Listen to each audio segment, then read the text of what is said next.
والصلاة والسلام كما أن الجسم والظل لا يفترقان وكذلك أن الدين والتوفيق لا يفترقان.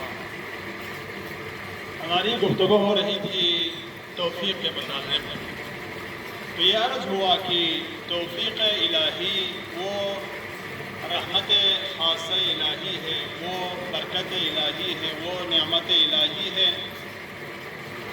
یہ ایک ایسا عنصر ہے انسان کے وجود میں، انسان کی انسانی زندگی اور ایمانی زندگی کو ثمر بخش قرار دینے میں اور ثمر بخش اور مفید واقع ہونے میں اس عنصر کا ہونا انتہائی ضروری ہے. اب یہ بھی عرض ہوا کہ یہ رحمت الہی، یہ برکت الہی بغیر کسی عامل کے انسان پر نازل نہیں ہوتی، بلکہ اس کے کچھ عوامل ہیں.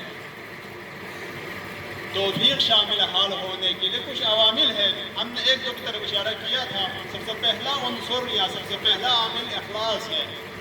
نیت خالص ہو.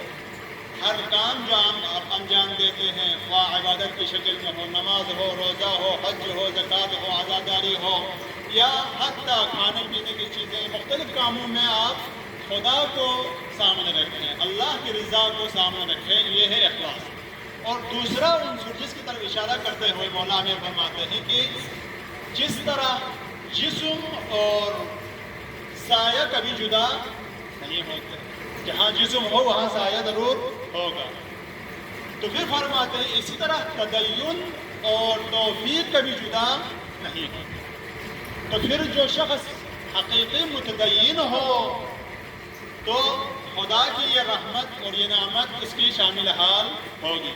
لیکن اگر حقیقی متدین نہ ہو تو پھر سلب توفیق کا شکار ہو جائے گا. اب کہاں سے پتہ چلے گا کہ یہ شخص واقعی میں متدین ہے یا ظاہری متدین ہے زبان کے حد تک؟ تو مولا امام حسین فرماتے ہیں کہ جب آپ کربلا کے میدان میں پہنچے تو اس وقت آپ نے ایک خطبہ دیا ہے. اس خطبے میں آپ فرماتے ہیں کہ الناس عبید الدنیا فاذا محس بالبلاء قل الدیانون. لوگ دنیا پرست ہو چکے ہیں، دنیا کے پیچھے، ان کے دل میں دنیا کی محبت ہے، خدا کی محبت کم ہے، دنیا کی محبت زیادہ ہے، رسول کی محبت، اہل بیت کی محبت کی جگہ پیسے، مال، دولت کی محبت زیادہ ہے.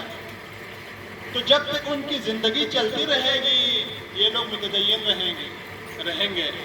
لیکن جب ان سے امتحان لیا جائے، جب مشکلات آ جائیں تو پھر قلت دیانون، متدین کم ہو جاتے ہیں اور دنیا کے پیچھے چلے جاتے ہیں.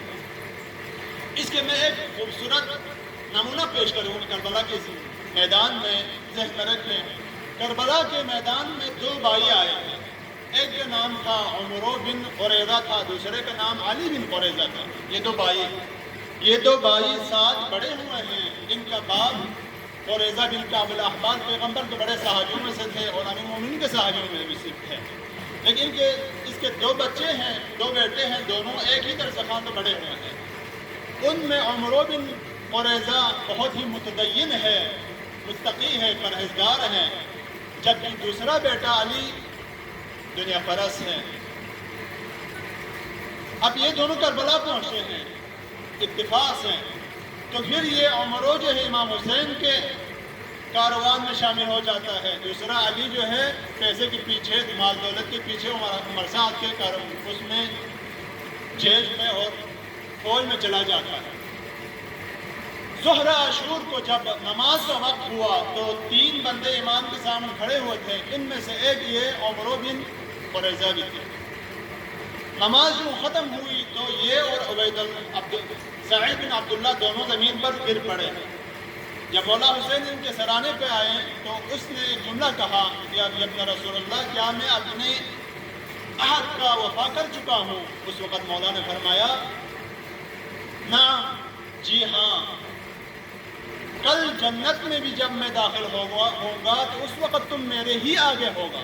اتنا مقام، یعنی کل قیامت کے دن جب میں جنت میں داخل ہوگا اس وقت تم میرے آگے جنت میں داخل ہوگا، اور پیغمبر گرامی اسلام کو میرا سلام پہنچانا، یہ مقام ہے اس شخصیت میں، اس ہستی کا۔ اب یہ بھائی ہے جب یہ شہید ہو گیا تو دوسرا بھائی ہے، ظاہر سی بات ان کو غصہ آ گیا، آ کے مولا امام حسین کو اس نے گالی دیا، برا بلا کہا۔ تو مولا کے اصحاب میں ایک جوان، بہادر جوان تھا، نافع کے نام سے، نافع نے نیزے سے حملہ کیا اور اس کو واصل جہنم کر دیا۔ دیکھیں یہ ہے توفیق اور سلب توفیق، جب واقعی میں متدین ہو، واقعی میں دین کا جذبہ دل میں ہو، واقعی میں دین کی محبت، خدا کی محبت دل میں ہو، تو پھر جب امتحان لیا جاتا ہے تو وہ انسان کامیاب ہو جاتا ہے، کیونکہ دنیا دار الامتحان ہے۔ لیکن اگر حقیقت میں واقعی میں دل میں اگر دنیا کی، خدا کی محبت نہ ہو، دین کی محبت نہ ہو، اہل بیت کی محبت نہ ہو، تو پھر سلب توفیق ہو جاتا ہے اور وہ ناکارہ رہ جاتا ہے۔ پروردگار عالم سے ہماری دعا ہے کہ پروردگارہ ہم سب کے توفیقات خیر میں اضافہ فرمائیں، ببرکت صلوات پر محمد و آل محمد۔